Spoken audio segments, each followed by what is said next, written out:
uBonginkosi Khanyile oduma kakhulu ngelafizz Masipole osengumongameli wophiko labasha le-MK uthembisa ukuthi mabengena ePhalamende noma kanjani make baliphatha izwe bayalinqamula ikhanda likaZondo owaziwa njengenkosi yamajaji.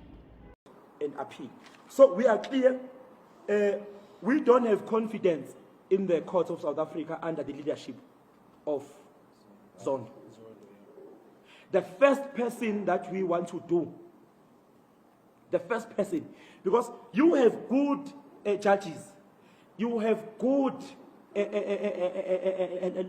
investigation officers, but you have Zondo as a head. When the head is rotten, the whole board is difficult to survive. Zondo, the first thing when MK takes power, we are chopping Zondo's head.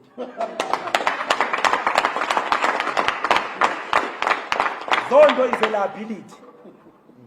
Because he's a friend of Cyril. He was supposed to call Cyril and say, Chief, this thing is not possible legally. But I know where they meet, supervised by their white friends, they are trying everything in the book. What can you use to disqualify Zuma here? Including create a public confusion between being sworn in and being on the ballot, which are two different processes. I, Bonginkosi Khanyile, I solemnly declare that I will abide by the South African Constitution, that I shall. You are saying that's being. Then there's a confusion, which is non-existent. Then you threaten us with soldiers. Can't be. So, MK government, the youth league is clear. Zondo must go. Zondo must go. It's a problem. It's a problem. Even a court, the credibility. You know, separation of powers was done specifically for such confusion.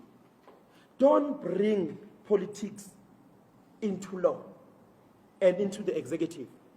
Because in the ancient times of Rome, in the ancient times of Shaka Zulu, you had the council of Shaka, they were judiciary, they were the kingdom, they were parliament of some sort. Even in Rome, churches by then, they were judiciary, literally a church leadership in the Roman Empire.